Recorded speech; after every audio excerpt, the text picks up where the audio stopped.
Hello students, this is Harpreet Singh Khosa. Welcome to my YouTube channel Khosa education. तो बच्चों, आज का हमारा टॉपिक होगा मल्टीप्लिकेशन ऑफ मैट्रिसेस। एक्सरसाइज 3.2 है, चैप्टर 3 का मल्टीप्लिकेशन ऑफ मैट्रिसेस। इससे पहले हमने सीखा बच्चों एडिशन, सब्ट्रैक्शन।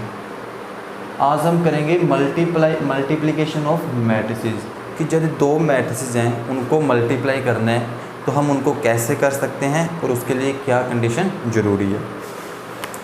तो मल्टीप्लिकेशन ऑफ मैट्रिसेस, मैं सपोज करता हूँ कि मेरे पास एक ए मैट्रिक्स है,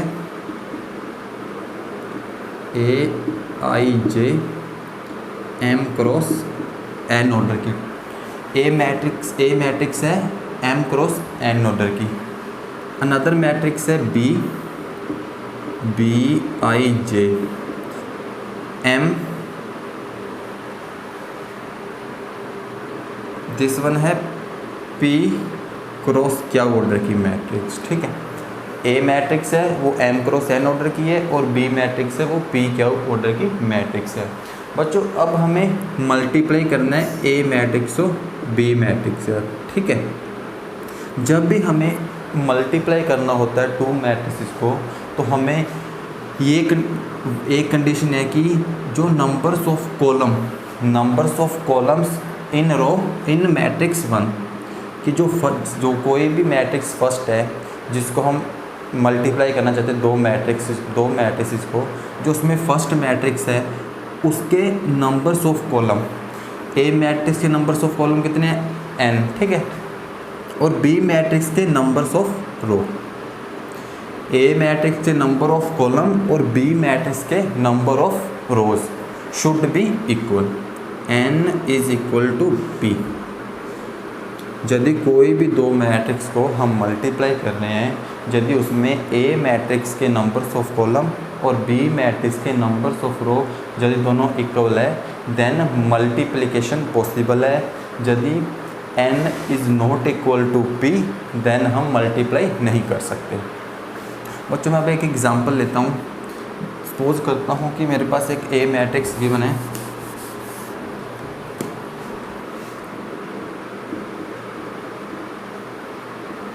two one three four, 2 cross 2 order की। अनदर मैट्रिक्स है बी। यदि numbers of column in matrix से और numbers of rows in matrix B, यदि दोनों इक्वल होंगे तो मल्टीप्लिकेशन पॉसिबल है। तो यहाँ पर क्या होना चाहिए 2। यदि नंबर्स ऑफ रो 2 होंगी तो ये मल्टीप्लिकेशन पॉसिबल है। यहाँ पर numbers of column in B matrix कुछ भी हो सकते हैं। सपोज करता हूँ 3 है। ठीक है, 1 2 3 2 4 0 1 2 5।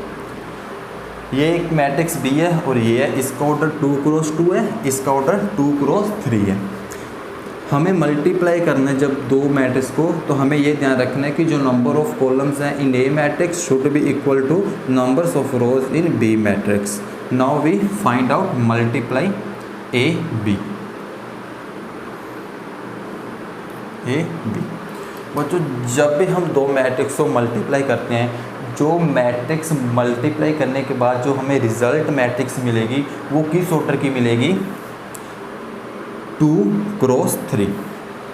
कि यहाँ पर 2 क्रॉस 2 ऑर्डर की ए मैट्रिक्स है और 2 क्रॉस 3 ऑर्डर की बी मैट्रिक्स है। मल्टीप्लाई करने के लिए हमें numbers of column in A matrix should be equal to numbers of row in B matrix. तो इससे हमें पता लग गया कि मल्टीप्लिकेशन क्या है, पॉसिबल है, हम मल्टीप्लाई कर सकते हैं। और जो रिजल्टेंट मैट्रिक्स आएगी मल्टीप्लाई करने के बाद उसका ऑर्डर क्या होगा? 2 क्रॉस 3। तो हम इसको एग्जांपल के थ्रू देखते हैं कि हमारे पास जो ए बी को मल्टीप्लाई करने के बाद जो मैट्रिक्स आएगी उसका ऑर्डर क्या होगा? 2 क्रॉस 3। अब मल्टीप्लाई कैसे करते हैं? ए और बी को मल्टीप्लाई करना है तो हमें कैसे करेंगे? जब हम ए और बी को मल्टीप्लाई करते हैं तो जो फर्स्ट रो होती है ए मैट्रिक्स के अंदर उसको मल्टीप्लाई करते हैं जो बी मैट्रिक्स के अंदर फर्स्ट कॉलम होती है पहले उससे, फिर सेकंड कॉलम से और फिर थर्ड कॉलम से। फर्स्ट रो को पहले first column, second column, third column से मल्टीप्लाई करेंगे। 2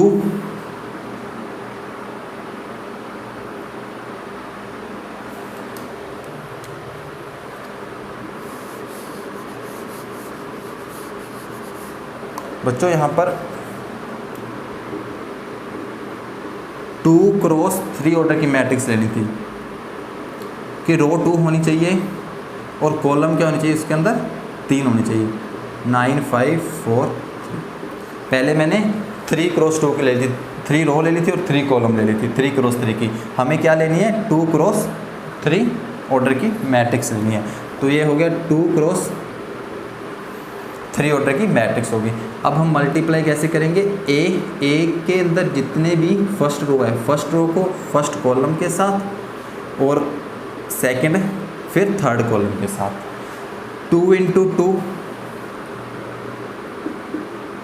ठीक है बच्चों। फिर 1 और 5 को मल्टीप्लाई करके ऐड करेंगे, 1 × 5। फिर फर्स्ट रो को सेकंड कॉलम के साथ करेंगे, 2 × 9 प्लस 1 × 5, 2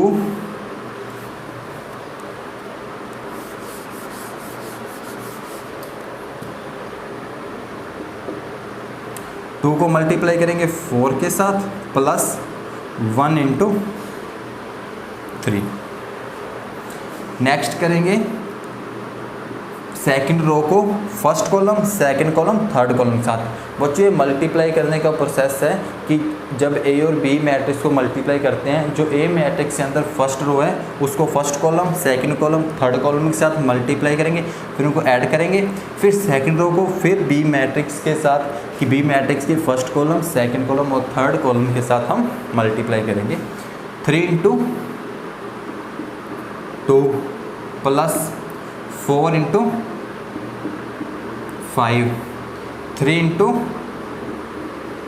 9 प्लस 4 × 5, 3 × 4 प्लस 4 × 3।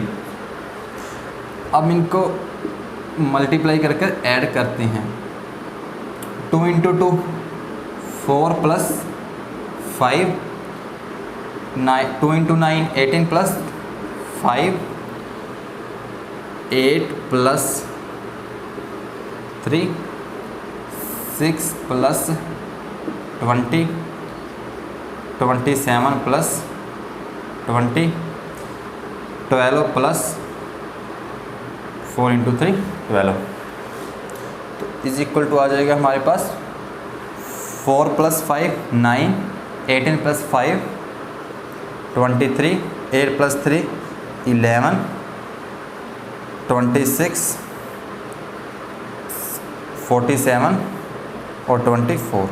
बच्चों जो रिजल्टेंट मैट्रिक्स आई वो हमारे पास कौन से ऑर्डर की मैट्रिक्स आई है, 2 × 3। मैंने यही बताया था कि जो हमारे पास रिजल्टेंट मैट्रिक्स आएगी वो 2 × 3 ऑर्डर की आएगी। और अब हमारे पास हमने एग्जाम्पल के थ्रू देखा कि हमारे पास जो रिजल्टेंट मैट्रिक्स आई है वो कौन से ऑर्डर की आई है, 2 × 3। तो मल्टीप्लाई में सिर्फ numbers of row, numbers of column in A matrix should be equal to numbers of rows in B matrix equal होंगे तो हम मल्टीप्लाई कर सकते हैं। और जो रिजल्टेंट मैट्रिक्स आएगी वो numbers of row in A matrix और numbers of row in B, numbers of column in B matrix के ऑर्डर के इक्वल आएंगे, 2 × 3। तो ये प्रोसेस था मल्टीप्लाई हम कैसे करेंगे और कैसे मल्टीप्लिकेशन फाइंड आउट करेंगे।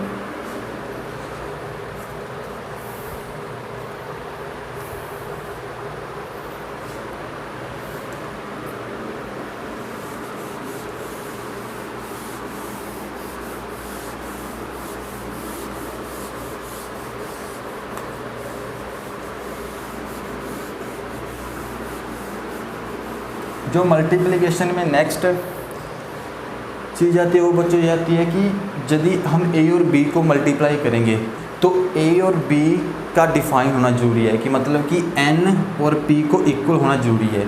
पर लेकिन जब ए बी की मल्टीप्लाई करेंगे तो ये ज़रूरी नहीं है कि जो बी ए बी ए वो भी डिफाइन हो। अब मैं एक नदर एग्जांपल लेता हूँ।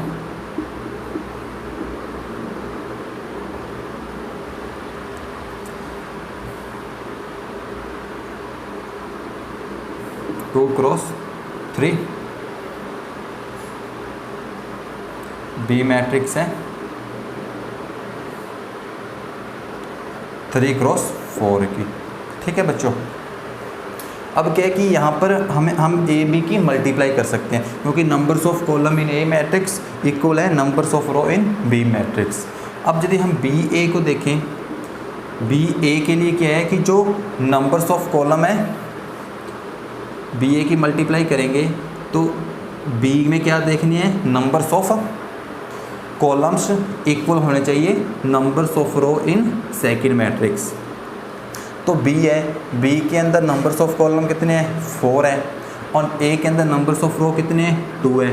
तो यहाँ पर ए बी तो डिफाइन है पर बी ए डिफाइन नहीं है, तो हम ए बी की मल्टीप्लाई फाइंड आउट कर सकते हैं पर B A multiply find out नहीं कर सकते। तो ये ज़रूरी नहीं होता कि यदि हम मल्टीप्लाई करना है ए बी को तो हमें बी ए भी डिफाइन हो। यदि बी ए बी डिफाइन है तो हम उसको मल्टीप्लाई कर सकते हैं। यदि हमें बी ए फाइंड करना है तो हमें बी के अंदर देखना पड़ेगा कि नंबर्स ऑफ कॉलम इक्वल हैं या नहीं numbers of row in second matrix.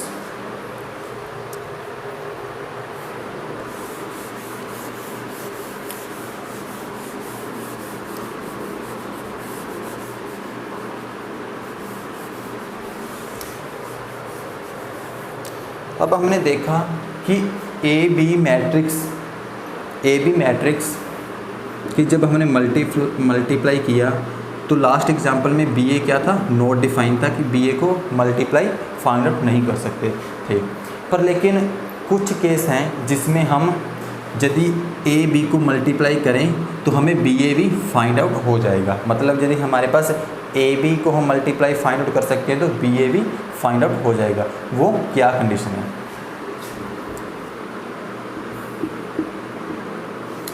कि यदि हमारे पास स्क्वायर मैट्रिक्स है,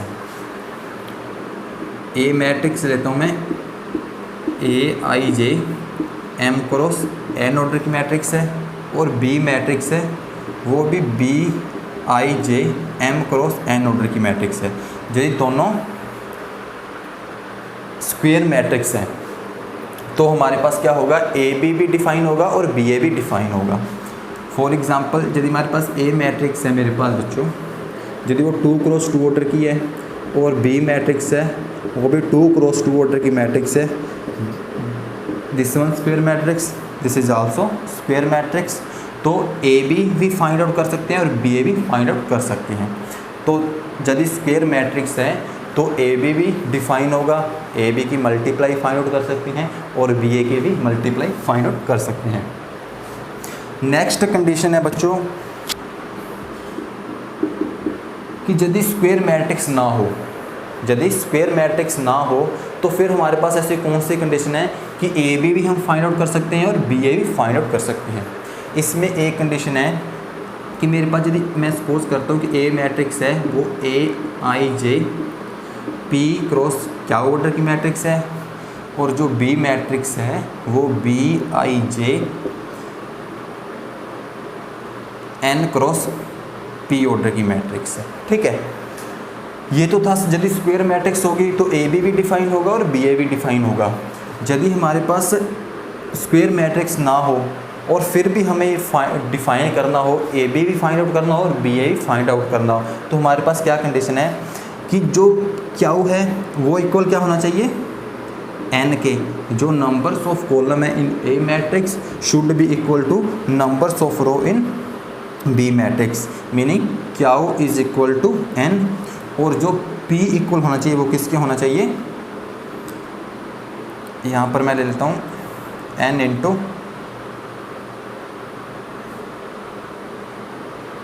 N into Z, N into Z order है इसका। ठीक है, तो यहाँ पर P इक्वल होना चाहिए जेड के। यदि स्क्वायर मैट्रिक्स है फिर तो ए बी और बी ए डिफाइन होगा। यदि स्क्वायर मैट्रिक्स नहीं है और P इक्वल है एन के और जो क्यू इक्वल है एन के और जो P इक्वल है जेड के, तो हमारा क्या हो जाएगा, ए बी भी डिफाइन होगा और बी ए भी डिफाइन होगा, तो हम उनको मल्टीप्लाई फाइंड आउट कर सकते हैं।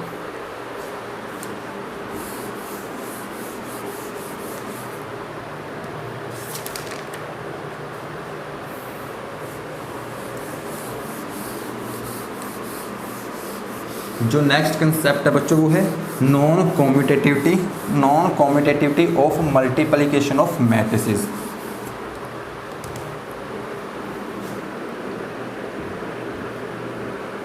Non कॉम्यूटेटिविटी of multiplication of matrix multiplication of matrices. बच्चों एडिशन ऑफ मैट्रिक्स की एक प्रॉपर्टी देखी थी कॉम्यूटेटिव, वो कॉम्यूटेटिव प्रॉपर्टी थी एडिशन के अंदर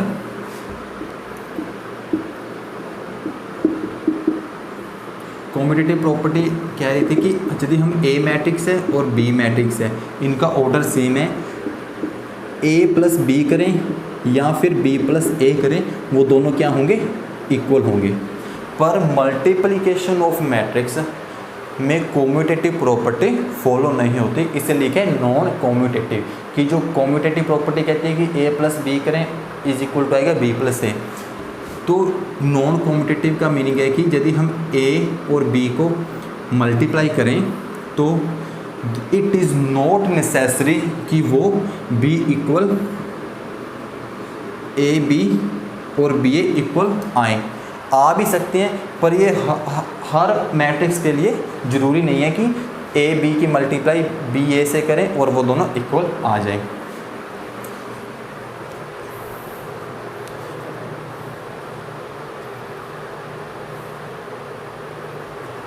एग्जाम्पल के थ्रू इसको समझते हैं। ए मैट्रिक्स हमें एक दे रखी है 1 -2 3 -4 2 5, ऑर्डर क्या है इसका 2 क्रॉस 3। और बी मैट्रिक्स दे रखी है हमें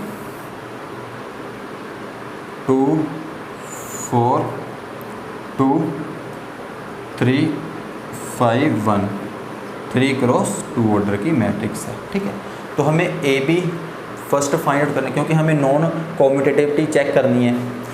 तो ए बी भी डिफाइन है और बी ए भी डिफाइन है, क्योंकि मैंने एक कंडीशन बताई थी कि यदि हमें ए बी और बी ए को डिफाइन करना है तो this one is equal to this one और this one is equal to this one. ठीक है बच्चों, यहाँ पर 3 इक्वल टू 3 है और 2 इक्वल टू 2 है, तो ए बी भी डिफाइन है और बी ए भी डिफाइन है। तो फर्स्ट हम फाइंड आउट करते हैं ए बी। ए मैट्रिक्स हमें दे रखी है 1 -2 3 -4 2 5, मल्टीप्लाई करना है 2 4 2 3 5 1। तो फर्स्ट रो को फर्स्ट कॉलम फिर सेकंड कॉलम के साथ, फिर सेकंड रो को फर्स्ट कॉलम के साथ, फिर सेकंड कॉलम के साथ मल्टीप्लाई करने का ये प्रोसेस है।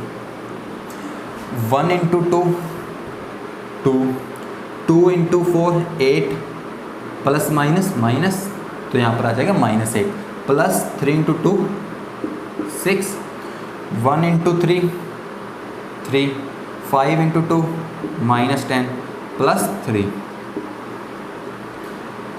-8 plus 8 plus 10, -12 plus 10 plus 5 is equal to 6 + 2 8 0 3 3 6 6 -10 -4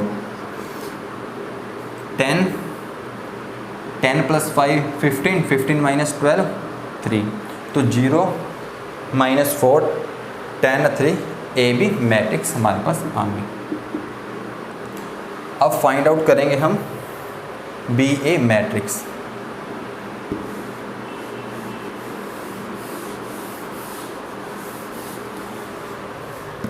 ये हमारे पास आ गई है ए बी मैट्रिक्स। अब फाइंड आउट करेंगे हम बी ए मैट्रिक्स। बी मैट्रिक्स हमें क्या गिवन है, 2 4 2 3 5 1, 3 क्रॉस 2। और ए मैट्रिक्स गिवन है हमें 1 -2 3 -4 2 5 2 क्रॉस 3 2 क्रॉस 3। तो मल्टीप्लिकेशन क्या है, डिफाइन है, तो मल्टीप्लाई कर सकते हैं। और जो रिजल्टेंट मैट्रिक्स आएगी वो ऑर्डर कौन सा, उसका ऑर्डर क्या होगा, 3 क्रॉस 3। तो इसको मल्टीप्लाई करते हैं, 2 into first row first column, then second column, then third column. 2 into 2 2 into 1 2, 3 into -4 -12, 2 into -2 -4, 3 into 2 6, 3 into 2 6, 3 into 5 15, 4 into 1 4 -20, 4 into -2 -8, 5 into 2 +10, 4 into 3 12, 5 into +5 25, 2 into 1 2, 1 into -4 -4, 2 into -2 -4 +2, 2 into 3 6 +1 into 5 1 into 5 5 +6 5। तो result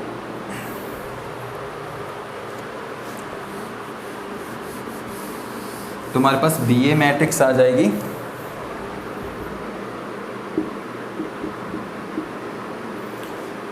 -2 -12 -10, 6 -4 2, 15 + 6 21, 4 -20 -16, 10 -8 2,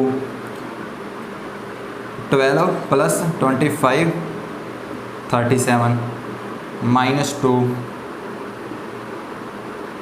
-2 6 + 11। तो 3 cross 3 order की ये matrix आई है। और A B हमारे पास 2 cross 2 order की मैट्रिक्स आई। तो हमने देखा कि यदि हमारे पास ए बी और बी ए डिफाइन है तो उनको हमने मल्टीप्लाई किया, तो A B is not equal to B A B हमारे पास 2 क्रॉस 2 ऑर्डर की मैट्रिक्स आई है और बी ए हमारे पास है 3 क्रॉस 3 ऑर्डर की मैट्रिक्स। तो ये दोनों इक्वल नहीं है। तो जो मल्टीप्लिकेशन ऑफ मैट्रिक्स है वो दो मैट्रिक्स को हम मल्टीप्लाई करते हैं, तो ये ज़रूरी नहीं है कि वो कॉम्यूटेटिव की प्रॉपर्टी को फॉलो करे। इसलिए इसको लिखा कि non commutative of multiplication of matrix.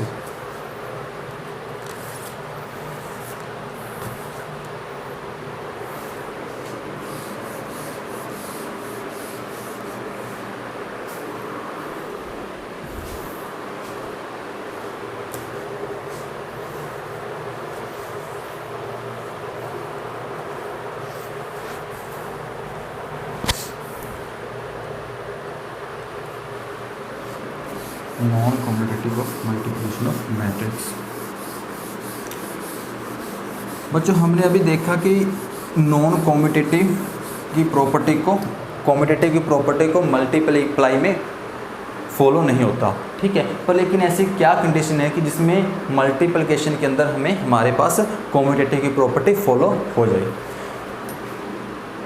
यदि हमें डायगोनल मैट्रिक्स दी हुई है, ठीक है, सपोज करता हूँ कि ए मैट्रिक्स है 3 2 0 0, 2 क्रॉस 2 ऑर्डर की मैट्रिक्स है एंड डायगोनल मैट्रिक्स गिवन है।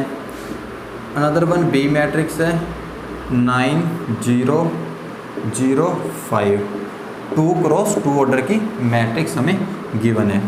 ए मैट्रिक्स 2 क्रॉस 2 ऑर्डर की है और बी मैट्रिक्स 2 क्रॉस 2 ऑर्डर की मैट्रिक्स है और डायगोनल मैट्रिक्स गिवन है। अब डायगोनल मैट्रिक्स के अंदर A B is equal to B A होगा। ए बी फाइंड आउट करेंगे और बी ए फाइंड आउट करेंगे, दोनों क्या होंगे, इक्वल होंगे। फाइंड आउट करते हैं ए बी को। ए हमारे पास क्या है 3 0 0 2, और बी है हमारे पास 9005। बच्चों इजी है, मल्टीप्लाई किया था, सिंपल है। ए और बी को मल्टीप्लाई करेंगे, ए मैट्रिक्स बी मैट्रिक्स, रो को फर्स्ट कॉलम के साथ सेकंड कॉलम के साथ, फिर सेकंड रो को फर्स्ट कॉलम के साथ और सेकंड कॉलम के साथ। 3 × 9 27, 0 प्लस में 0 × 0 0, 3 × 0 0, 0 × 5 0, 0 × 9 0, 2 × 0 0, 0 × 0 0, 2 × 5 10। तो हमारे पास रिजल्टेड मैट्रिक्स आ गई 27 0 0 10। ये हमने ए बी फाइंड आउट किया है। अब यदि हम बी ए फाइंड आउट करेंगे वो भी इसके इक्वल ही आएगा।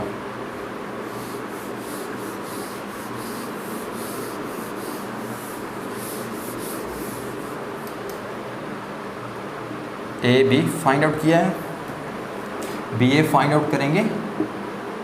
ये डायगोनल मैट्रिक्स के केस में है, यदि हमें सेम ऑर्डर की डायगोनल मैट्रिक्स गिवन है तो यदि हम उसका ए बी और बी ए फाइंड आउट करेंगे तो हमारे पास दोनों क्या आएंगे, इक्वल आएंगे। डायगोनल मैट्रिक्स स्क्वायर मैट्रिक्स होती हैं, तो 2 × 2 ऑर्डर होगा, 2 × 2 ऑर्डर होगा, 3 × 3 ऑर्डर होगा, 3 × 3 ऑर्डर होगा।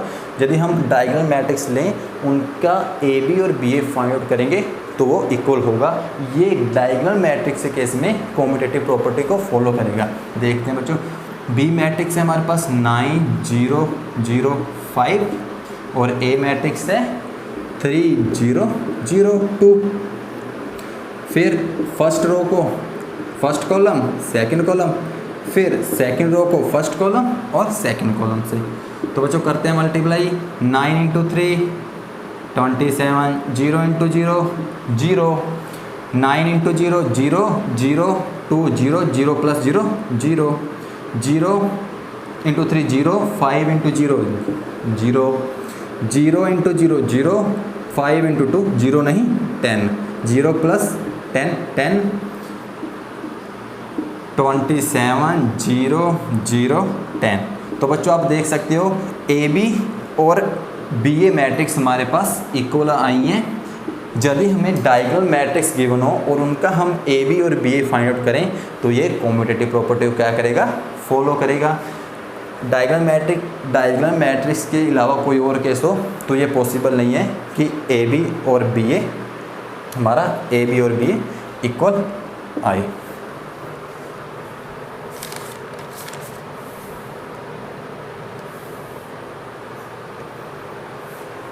नेक्स्ट कंसेप्ट है कि zero matrix as the product of non zero matrix.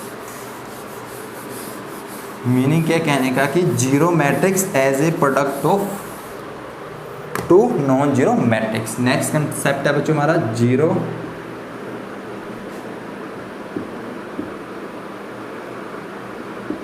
Matrix is the product of two non zero matrix. ये कंसेप्ट कह रहे हैं कि यदि हम two non zero matrix A matrix और बी मैट्रिक्स है, ए मैट्रिक्स क्या नॉन जीरो मैट्रिक्स है, मतलब है कि उसके जितने भी एलिमेंट है वो 0 0 नहीं है, और जो बी मैट्रिक्स है उसके अंदर जो सारे एलिमेंट है वो 0 0 नहीं है। पर लेकिन यदि हम ए और बी को मल्टीप्लाई करें तो ये पॉसिबल है कि हमारे पास जीरो मैट्रिक्स आ जाए। बच्चों मैं इस कंसेप्ट को समझाने से पहले एक चीज़ को समझाना चाहूँगा कि रियल नंबर की बात करें, रियल नंबर में क्या होता है कि यदि हम ए और बी इज इक्वल टू 0 है, कि ए और बी को मल्टीप्लाई करते हैं तो इज इक्वल टू 0 आएगा। तो इसमें रियल नंबर में हम कहते हैं कि या तो आइदर ए इक्वल टू 0 और बी इक्वल टू 0। जैसे 4 × 0 0, यहाँ पर बी 0 है, यदि 0 × 4 है तो यहाँ पर ए है वो 0 है। तो रियल नंबर के केसेस में हम करते हैं कि इनमें से जो भी रियल नंबर है उसमें से एक क्या होना चाहिए, 0 होना चाहिए, फिर उसकी मल्टीप्लाई 0 आएगी। पर मैट्रिक्स के केस में ऐसा नहीं है। यदि हम 2 नॉन जीरो मैट्रिक्स को मल्टीप्लाई करेंगे तो बच्चों हमें जीरो मैट्रिक्स मिलेगी। वो हम इसको एग्जाम्पल के थ्रू समझते हैं।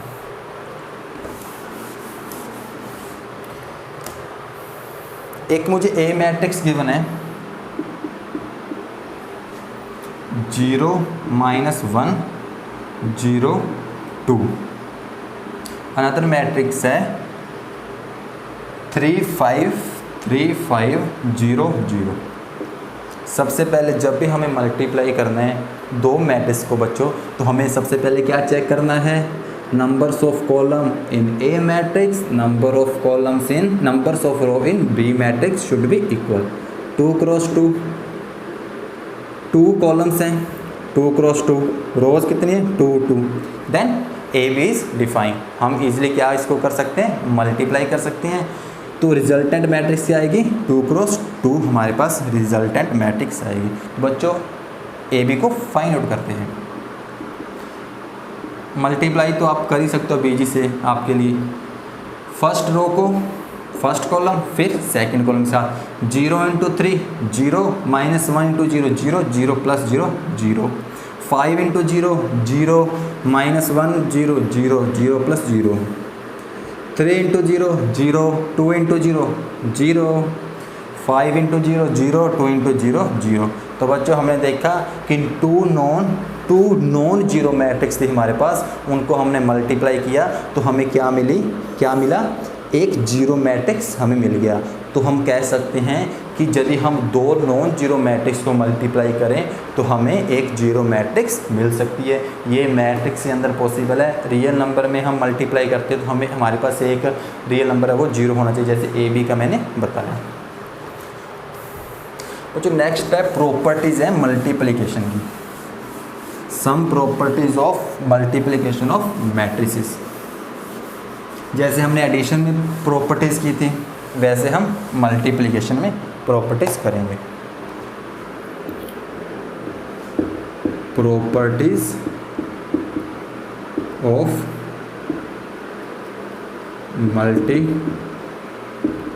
मल्टीप्लिकेशन ऑफ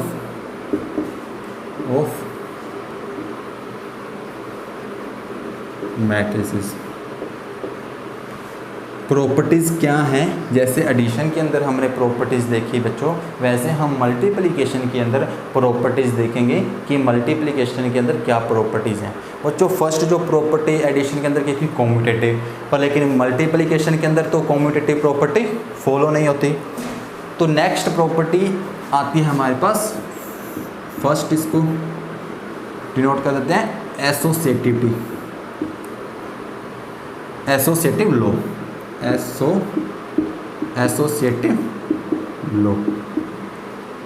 एसोसिएटिव लॉ कहता है बच्चों कि यदि हमारे पास ए मैट्रिक्स है, बी मैट्रिक्स है और सी मैट्रिक्स है, ठीक है, बी और सी को मल्टीप्लाई करें, फिर जो भी रिजल्टेंट मैट्रिक्स आएगी उसको हम किससे मल्टीप्लाई करें, ए से। और ए और बी और सी मैट्रिक्स हैं, यदि हम ए और बी की मल्टीप्लाई करने के बाद हमारे पास क्या आए, रिजल्टेंट मैट्रिक्स आए, उसको हम सी के साथ मल्टीप्लाई करेंगे तो दोनों क्या होंगी, इक्वल टू होंगी। पर ये चीज़ माइंड में रखनी है कि यदि हम बी और सी को मल्टीप्लाई कर रहे हैं तो बी और सी की मल्टीप्लाई डिफाइन होनी चाहिए, मीनिंग बी के अंदर जितनी भी नंबर्स ऑफ कॉलम है इज इक्वल टू होनी चाहिए number of row in C matrix के अंदर।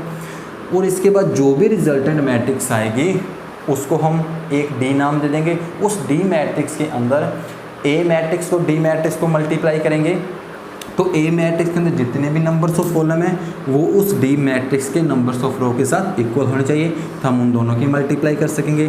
सेम ऐसा इधर है, ए और बी भी डिफाइन होनी चाहिए, फिर उनकी जो मल्टीप्लाई करने के बाद जो हमें रिजल्ट मैट्रिक्स आएगी हमारे पास, उसको सी के साथ मल्टीप्लाई करेंगी तो वो दोनों मैट्रिक्स भी क्या होने चाहिए, हमारे डिफाइन होने चाहिए।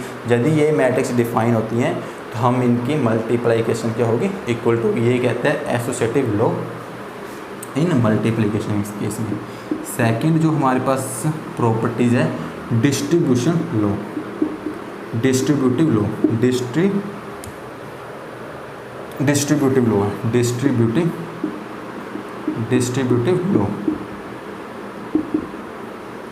डिस्ट्रीब्यूटिव लॉ क्या कहता है बच्चों कि यदि हमारे पास 3 मैट्रिक्स है ए बी सी और ए बी सी के डिफाइन है, उनकी मल्टीप्लिकेशन पॉसिबल है। यदि हम ए प्लस बी करें और उसको सी के साथ मल्टीप्लाई करें, वो इक्वल टू आएगा ए सी प्लस बी सी के साथ। और यदि हम ए को मल्टीप्लाई करें B plus C equal to होगा A B plus A C. A plus B 2 matrix हैं, एडिशन के लिए क्या होना चाहिए, उनका ऑर्डर सेम होना चाहिए। उनका ऑर्डर सेम है तो हम उन्हें ऐड कर सकते हैं। ऐड करने के बाद जो रिजल्टेंट मैट्रिक्स आएगी वो उन दोनों की मल्टीप्लाई करेंगे तो वो दोनों क्या होना चाहिए, डिफाइन है। यदि वो दोनों डिफाइन है तो हम वो इक्वल टू ए और सी को मल्टीप्लाई कर कर बी और सी को मल्टीप्लाई कर हम दोनों में ऐड करेंगे तो this one is this one equal to this one. और ए को मल्टीप्लाई करेंगे बी प्लस सी के एडिशन के साथ तो हमारे पास ए बी प्लस ए सी आ जाएगा। बच्चों ये हमारे पास प्रॉपर्टी थी।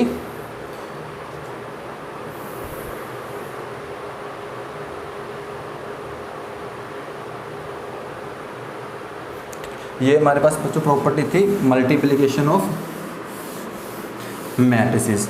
तो बच्चों आज की क्लास का के लिए इतना ही।